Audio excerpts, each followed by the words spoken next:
자, 오늘 시인은 말씀에 대한 진심을 담고 있습니다. 자, 오늘 80절입니다. 합독합니다.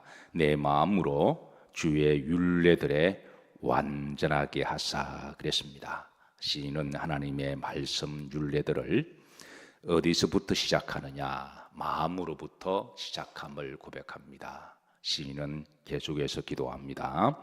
하나님이여, 내 마음으로부터 주의 율례들을 시작하게 하옵시고 또 완전하게 하기를 기도합니다. 사실 우리가 율법과 율법주의는 우리가 구분해야 됩니다. 율법과 율법주의는 구분해야 돼요. 율법은 뭐냐?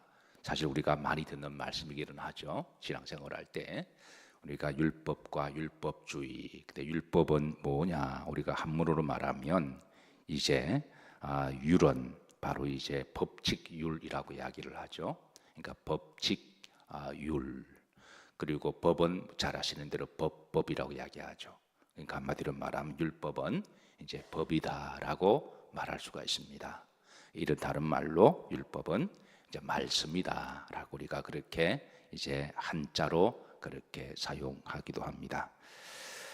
자, 그런데 율법주의는 뭐냐라고 하면 이제 율법주의, 율법 자체가 신앙이 되거나 율법 자체가 우상이 된 경우, 그걸 이제 율법주의라고 이야기를 하죠.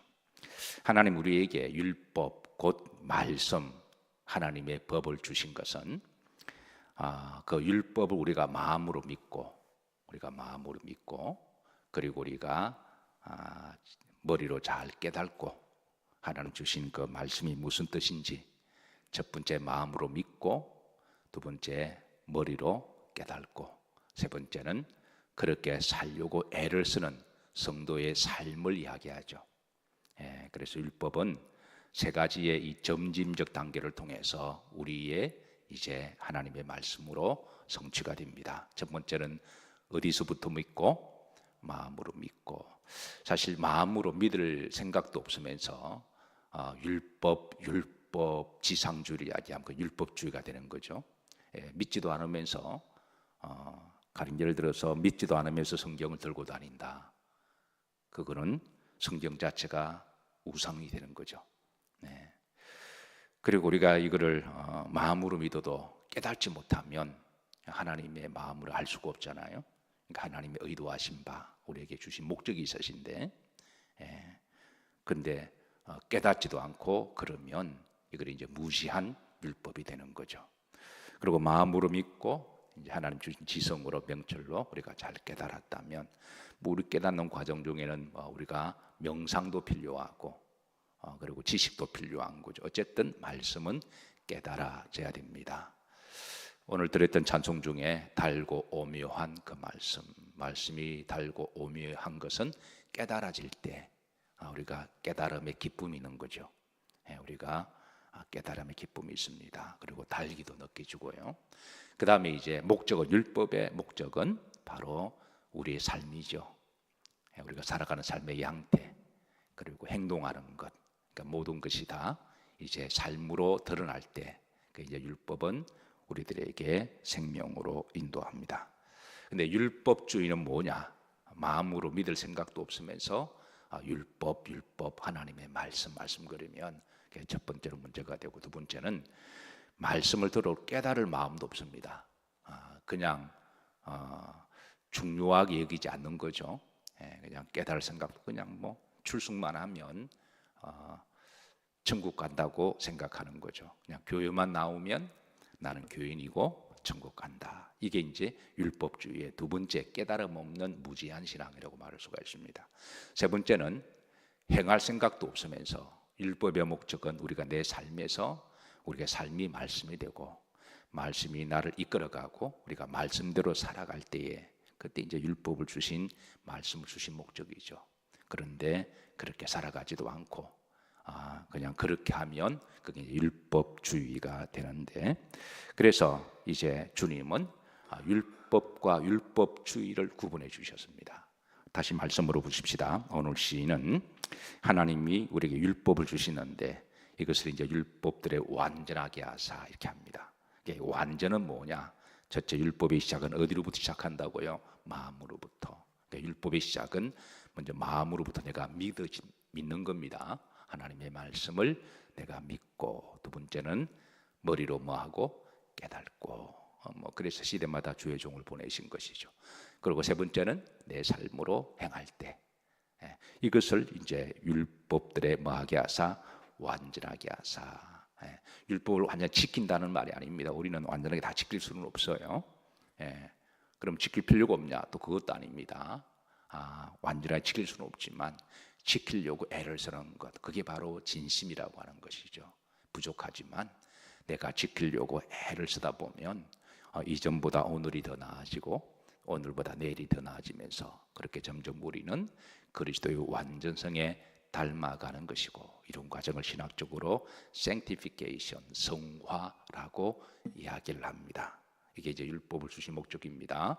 자, 다시 한번 우리가 잘 잊어버리니까 율법은 세 단계입니다. 첫 번째, 어디서부터 시작하고 마음으로부터 믿어지는 것으로 시작합니다. 두 번째는 머리로 뭐하고 깨닫고, 그리고 세 번째는 그렇게 살려고 애를 쓰는 것. 그러니까 이런 것에 대해서 시인은 율법에 이제 완전하게 행하는 진심을 이야기합니다. 자, 그다음 보십시다. 우림대로 보면 80절입니다. 내가 뭐를 당하지 아니하게 하소서, 수치를 당하지 아니하게 하소서. 이는 이제 시인은 인생에 왜 수치를 당하는지 그 근원적인 문제를 제기합니다. 우리가 살아가다 보면 수치나 부끄러움을 당할 때가 있습니다. 그런데 우리가 영적으로 파고 들어가 보면 왜 수치가 오는지 여기에 대해서 시인은 이제 율법과 연관을 시킵니다. 즉 근원적인 문제를 들어가 보면 하나님의 말씀에서 벗어날 때, 주의 말씀에서 멀어질 때 인생은 언젠가는 수치를 당할 수밖에 없는 인생임을 그렇게 근원적으로 우리에게 진단을 해주고 있습니다. 자, 바리새인들이 예수님께 수치를 당했습니다. 예수님이 책망을 하셨고요. 그게 이제 바리새인들의 수치는 마태복음 23장의 전장에 다 드러나 있습니다. 우리가 마태복음 강의할 때 이 부분은 제가 한 몇 주 동안에 계속 한 절 한 절 풀어드렸으니까 집에 가셔서 다시 한번 보시면, 이제 바리새인들이 예수님께 수치를 당하셨습니다. 예수님뿐만 아니라 주변 사람들에게도 수치를 당했죠. 그러니까 바리새인들의 신앙은 한마디로 말하면 율법주의였습니다. 이 율법주의를 주님은 여러 번 반복하셨는데 외식하는 신앙이라고, 외식하는 자여라고 그렇게 반복해서 말씀하시죠. 그러니까 주님은 우리가 혼동해서 안 됩니다. 율법 자체가 필요 없다, 그건 절대 아닙니다. 율법은 아까 이제 법률과 법법자, 그러니까 하나님의 말씀이거든요. 그러니까 율법을 한자를 우리 기독교로 풀면은 하나님의 말씀입니다. 우리 기독교는 말씀의 종교죠. 말씀이 곧 육신이 되어 우리 가운데 오신 분이 예수님이시고, 태초에 말씀이 계시고 이 말씀이 하나님과 함께 하셨고, 이 말씀은 곧 하나님이시라. 하나님의 마음을 우리에게 주신 것이 성경이잖아요. 그러니까 말씀 자체가 절대 폄하돼서도 안 되고 이제 말씀이 필요 없다는 거 아닙니다. 우리는 말씀을 통해서 하나님 마음을 알고 말씀을 통해서 복음을 만납니다. 그래서 말씀 자체는 참으로 귀한 것인데 주님은 이 말씀을 가지고 외식할 때, 그게 이제 주님은 수치의 대상이 되는 거죠. 이렇게 말씀을 가지고 외식하는 신앙, 이걸 우리가 율법주의라고 이야기합니다. 그러니까 율법이 그 자체가 신앙이 될 때, 그래서 말씀은 우리가 말씀 자체는 하나님이신데, 그래서 말씀을 마음에 믿지도 않으면서 말씀을, 그러니까 율법주의 외식 신앙은 뭐냐면 말씀을 믿지 않습니다. 그냥 뭐 목사가 무슨 말을 하든 그냥 뭐 듣는 거죠. 믿을 마음도 없고 아멘. 그래서 이런 사람 특징은 아멘이 없습니다. 근데 말씀을 믿으시는 사람들은 그게 자연스럽게 아멘도 되기도 하고요. 뭐 제가 아멘을 강요하는 것일 때 아닙니다. 아멘을 강요하는 게 아니라 한태한국교회에서 너무 지나치게 아멘을 막 강요하다 보니까 예우적으로 아멘하는 경우가 있었는데, 훈련적인 차원에서 저는 그것도 필요하다고 생각합니다. 그러나 그게 너무 지나치게 강요함으로 의례적으로 믿습니까? 아멘. 진실합니까? 아멘. 이런 식으로 강요하면 이게는 예우적으로 아멘하는 거지 정말 내가 마음에서 우러나서 아멘하는 건 아니잖아요. 물론 훈련은 필요합니다. 그러나 이렇게 막 강요를 하지 않아도 내가 진심으로 믿어져서 아멘은, 그거는 정말 필요한 거죠. 그건 정말 필요한 겁니다. 내가 마음으로 정말 믿어져서 아멘하는 것하고 누가 강요해서 아멘하는 게 아니라 내가 정말 믿어져요. 그리고 내가 한번 믿어보려고 아멘하는 것도 하나님이 귀하게 보십니다. 그러나 의례적으로, 예우적으로 그냥 우리가 옛날에 이제 장구 북치면 고수들이 주면은 의하면 얼쑤 이렇게 하는 거 있잖아요. 그거는 흥을 맞추는 거죠. 우리 기독교가 그런 식으로 자꾸 나가면 이게 외식주의가 된다라는 거예요. 그러니까 훈련은 필요한데 훈련이 목적이 돼서는 안 된다. 그래서 우리가 아멘은 필요합니다. 우리가 내 마음에 믿어지면 자연스럽게 아멘, 그게 속으로 하든 입으로 나오든 그건 필요한 거죠. 그리고 내가 또 영적 훈련하기 위해서 아멘, 이것도 필요한 겁니다. 그러나 이걸 흥을 맞추기 위해서 강요하거나 그리고 이거를 그냥 내 믿음을 드러내기 위해서 믿는 마음도 없으면서 누구 들으라고 아멘 이렇게 하는 거는, 이건 또 마음으로 믿는 게 아니라는 거예요. 신앙은 결국 우리의 마음으로 시작하는 건데, 신앙은 결국 하나님, 우리 마음, 나 마음과 하나님과의 영적 대화잖아요. 그러니까 누구한테 마음으로 믿을 생각도 없으면 보이기 위한 거면 이게 이제 율법주의가 시작된다라는 거예요. 예수님이 바리새인들의 외식주 율법에 대해서 한 가지 예를 듭니다. 너희들은 시장통에서 하늘을 향하여 손을 들어 기도한다라고 이야기합니다. 그 자체가 잘못됐다고 말하는 게 아닙니다. 그런데 저들은 마음으로 믿지도 않으면서, 기도에 대하여 믿지도 않으면서 사람들에게 보이려고 시장 어귀 손을 들고 기도하고 하나님 아버지여 하는 것은 사람들에게 자신의 믿음이 좋다고 드러내기 위함이잖아요. 신앙을 가장한 자기 믿음을 드러내기 위한 거잖아요. 그래서 주님은 그런 기도하지 말라는 거예요. 정말 자기가 마음으로 믿고 하나님이 내 기도를 들으시고, 그러면 시장에서도 기도할 수 있습니다. 우리가 꼭 시장에 기도 안 된다 그런 거는 없어요. 장사하다가도 기도할 수 있고, 사업하다가도 기도할 수 있고, 운전하다가도 기도할 수가 있습니다. 그러나 마음으로 믿지도 않으면서 주변에 사람들이 많으니까 사람들에게 보이기 위하여 자기 믿음이 의인화시키기 위해서 두 손 들고 기도한다면 그건 이제 외식주의라는 거예요. 그런 경우는 주님은 책망하십니다. 이제 그런 경우를 이제 수치를 당하게 됨을 그렇게 알려주고 있는 것이죠. 그래서 우리가 율법과 율법주의는 구분해야 됩니다. 율법 자체는 좋은 거죠. 하나님의 말씀이니까. 그러나 율법을 주신 목적은 내 마음으로 뭐하고 믿고, 신앙은 내 마음으로부터 시작하는 거죠. 그리고 뭐하고 깨닫고, 그리고 내가 깨달은 만큼 그렇게 살려고 애를 쓰는 것, 그게 바로 하나님이 율법을 주신 목적입니다. 그러나 하나님의 말씀을 내 마음으로 믿을 생각도 별로 없고, 뭐 복잡한데 또 뭐 깨달을 게 뭐가 있냐, 그냥 나 교회만 다니다 천국 가면 되지, 굉장히 위험한 신앙입니다. 교회만 잘 다니는 건 종교주의자지, 그건 하나님을 믿는 게 아니잖아요. 그리고 내가 하나를 깨달더라도 지키려고 애를 쓰는 것, 그렇게 노력하는 것, 하나님이 그 믿음을 보시고 요걸 전체를 다 보시고 믿음이라고 이야기하십니다. 그래서 우리는 그 믿음으로 우리 하나님의 자녀가 되고 천국 가는 것이죠. 그래서 오늘 시인은 기도합니다. 하나님이여, 내 마음으로부터 주의 말씀을 완전히 지키도록 그렇게 기도하고, 내가 만약에 이 하나님의 말씀을 율법주의로 행하거나 하나님의 말씀에서 멀어진다면 그 인생은 수치를 당할 것입니다. 언젠가는 수치를 당할 것임을 그렇게 기도하고 있습니다. 이 시인의 기도가 우리들의 기도가 되기를 주의 이름으로 축복합니다. 우리는 그렇게 하나님의 말씀을 받아야 돼요. 그렇지 않으면 우리 자신도 알지 못하게 신앙생활을 오래 했는데 잘못하면 율법주의가 될 수가 있습니다. 마음으로 믿지 않고 깨닫는 것도 없고, 그리고 우리가 기독교인답게 살아가지 않는다면 그건 이제 자기도 모르게 율법주의가 되는 것이죠.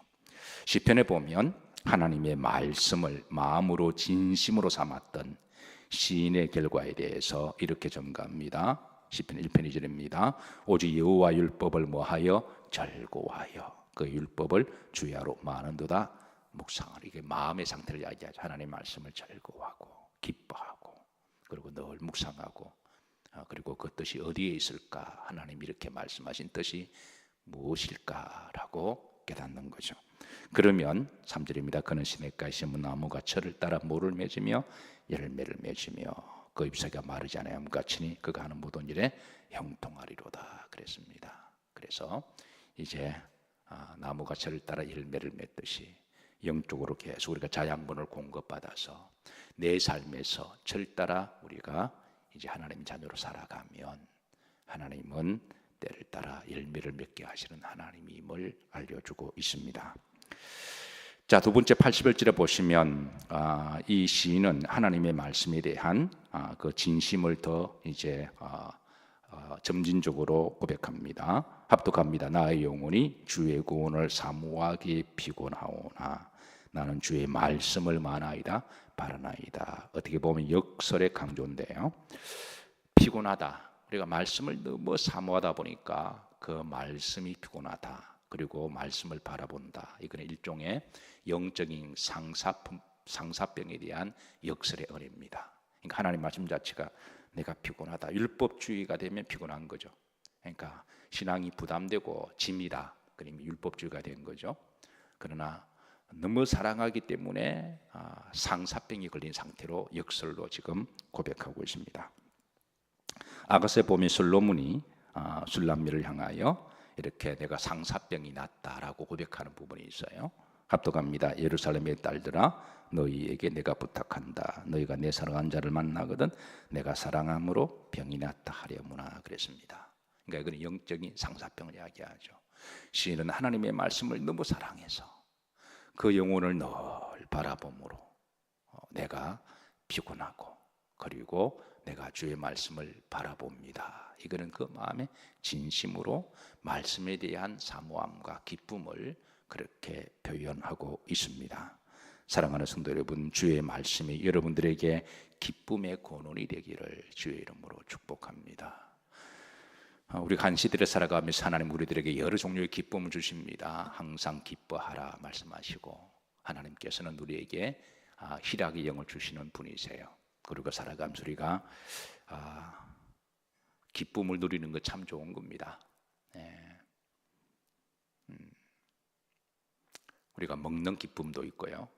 우리가 참 좋아하는 음식을 우리가 먹으러 가자 그럴 때 먹는 기쁨도 있고 내가 노력해서 성취하는 기쁨도 있고 그리고 또 자녀를 통해서 얻는 기쁨도 있고 또 자녀를 가지기를 원했는데 또 자녀를 얻는 기쁨도 있고 또 좋은 사람을 만나기를 기도했는데 또 좋은 사람을 만나는 기쁨도 있고 자식을 키운 부모들은 다 동일한 마음이죠. 자녀들이 출가할 때가 되었는데 언제쯤 데리고 오려나 그렇게 늘 그렇다고 말은 못하고 다 지 생각이 있으니까 그래서 늘 가슴만 조이고 있는데 어느 날 아빠 소개시킬 사람이 있어 그러면서 어느 날 데리고 왔습니다. 그런데 봤는데 마음에 들어요. 그리고 둘이 사랑한다 그러고 그리고 둘이 결혼한다 그럽니다. 부모의 기쁨이죠.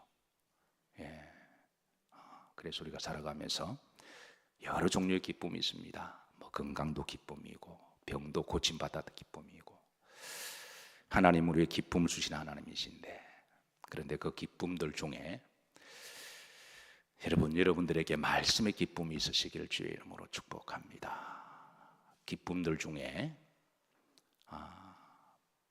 사실 가장 큰 기쁨은 말씀의 기쁨이어야 되죠. 내 속에 하나님의 영이 훅 치고 들어오셨는데 하나님의 마음은 곧 말씀에 있는데 말씀이 내 속에 훅 들어오셨는데 그 말씀은 진리고 영생이 있고 천국이 있습니다. 그래서 시인은 이 말씀이 얼마나 사랑스러운지 상사병에 걸렸음을 주의 말씀을 늘 바라보고 주의 말씀은 진리임을 주의 말씀의 기쁨으로. 우리가 지난번에 봤지만 시인은 말씀이 너무 기뻐서 자다가 일어나서 말씀을 본다 그랬거든요. 말씀을 늘 묵상하고 말씀을 늘 암송하고 그리고 말씀대로 살려고 애를 쓰는 것, 이게 말씀의 진심인 거죠.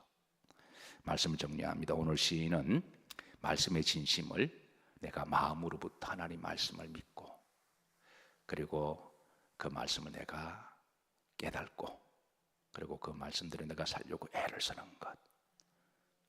오늘 시인의 이 말씀의 진심이 한 시대를 하나님을 믿는 우리 성도들이 반드시 우리가 가져야 될 믿음인 것을 기억하시고 이 말씀이 여러분들에게 기쁨이 되기를. 그래서 82절에 보면 이제 내가 주의 말씀이 나를 안위하실까. 중반절입니다. 주께서 언제나 나를 안위하실까. 내 눈이 주의 말씀을 바라기에 피곤합니다.